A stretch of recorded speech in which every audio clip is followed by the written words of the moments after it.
जरा सोचिए, एक इंसान जिसकी फांसी में कुछ ही हफ्ते बचे हैं, वो अपनी जिंदगी का बचाव नहीं कर रहा, वो अपनी नास्तिकता का बचाव कर रहा है। आज हम भगत सिंह के उसी शक्तिशाली लेख को समझने की कोशिश करेंगे, मैं नास्तिक क्यों हूं।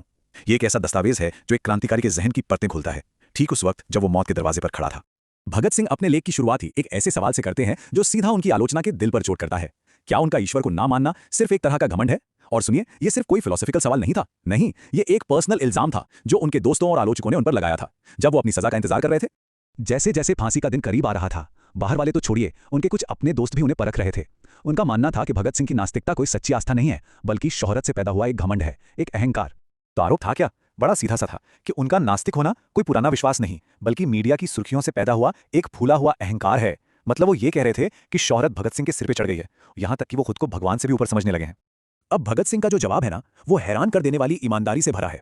वो मानते हैं कि हाँ, उनका स्वभाव मजबूत है, शायद कुछ हद तक निरंकुश भी, लेकिन फिर वो एक साफ लकीर खींचते हैं। वो कहते हैं, देखो, एक होता है पर्सनल घमंड और दूसरा होता है अपने मकसद, अपनी क्रांति के लिए अटूट गर्व महसूस करना, और दोनों में जमीन आसमान का फर्क है।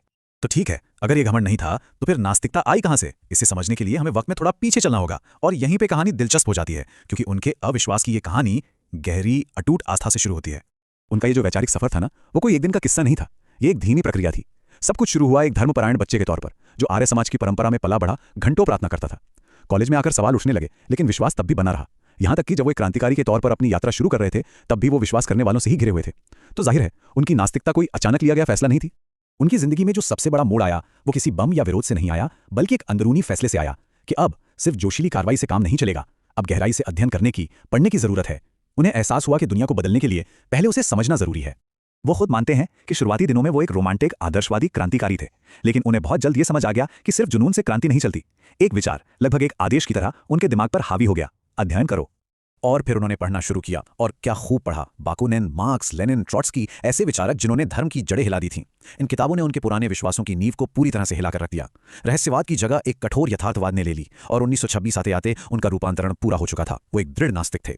अब इस नई समझ के साथ भगत सिंह ने सिर्फ आस्था को नकारा नहीं, बल्कि उसे तर्क की कसौटी पर कसा। उन्होंने तीखे और तर्कसंगत सवालों की एक पूरी श्रृंखला खड़ी कर दी, और यही सवाल उनके इस लेख का दार्शनिक दिल है। उनका पहला सवाल शायद इंसानियत का सबसे पुराना और सबसे दर्दनाक सवाल है। अगर एक सर्वशक्तिमान और दयालु ईश्वर ने इस दुनिया को बनाया है, तो फिर ये दुनिया इतनी पीड़ा, इतने दुख और इतने अन्याय से क्यों भरी है? यहाँ भगत सिंह एक बहुत ही तीखी, बहुत ही जबरदस्त तुलना करते हैं। वो पूछते हैं, अगर ये दुनिया भगवान के लिए सिर्फ एक खेल है, एक मनोरंजन है, तो वो उस रोमन सम्राट नीरो से कैसे अलग है, जो रोम के जलने पर अपनी बंसी बजा रहा था? इतिहास नीरो को एक राक्षस कहता है, तो फिर वही पैमाना भगवान के लिए क्यों नहीं इस्तेमाल किया जा सकता?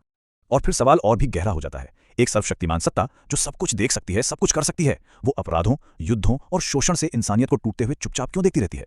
अगर वो सिर्फ एक इशारे से सब कुछ रोक सकता है, तो वो ऐसा करता क्यों नहीं? भगत सिंह कर्म और पुनर्जन्म के सिद्धांत पर भी सवाल उठाते हैं। उनके लिए ये अमीरों और शक्तिशाली लोगों का एक तरीका है, एक चतुर आविष्कार है जिसे वो अपनी जगह बनाए रखते हैं। और वो एक बहुत ही तार्किक सवाल पूछते हैं, अगर कोई इंसान अपने पिछले जन्म के पापों की सजा के तौर पर एक जानवर के रूप में जन्म लेता है, जिसे अपने पिछले गुनाहों की कोई याद ही नहीं, तो फिर सुधार का मौका कहाँ है? ये तो बिना किसी सबक के सिर्फ सजा देना हुआ। अब हम लेख के सबसे पर्सनल, सबसे गहरे हिस्से में आते हैं, जो उनकी जेल की कोठरी की ठंडक में लिखा गया था। यहाँ अपनी मौत का सामना करते हुए उनके नास्तिक विश्वासों की आखिरी और सबसे बड़ी परीक्षा हुई। ये जो फर्क है ना, ये जमीन आसमान का है। एक आस्तिक को मौत के बाद के जीवन का वादा तसल्ली देता है, स्वर्ग मिलेगा या एक बेहतर पुनर्जन्म होगा। लेकिन एक नास्तिक के लिए, जैसा कि भगत सिंह खुद कहते हैं, जल्लाद का फंदा ही पूर्ण विराम है। कोई रिवॉर्ड नहीं, कोई दूसरा चांस नहीं। वो कहते हैं कि शून्य को स्वीकार करने के लिए एक अलग तरह के साहस की जरूरत होती है। जब एक दोस्त ने उनसे कहा कि आखिरी पलों में प्रार्थना कर लेना, तब भी उनका जवाब देखिए, बिल्कुल अटूट। उन्होंने आखिरी पलों में मिलने वाली झूठी तसल्ली के लिए अपने सिद्धांतों से समझौता करने से साफ इनकार कर दिया। उनके लिए खुद को बचाने के लिए की गई एक स्वार्थी प्रार्थना पाखंड का सबसे बड़ा रूप होती।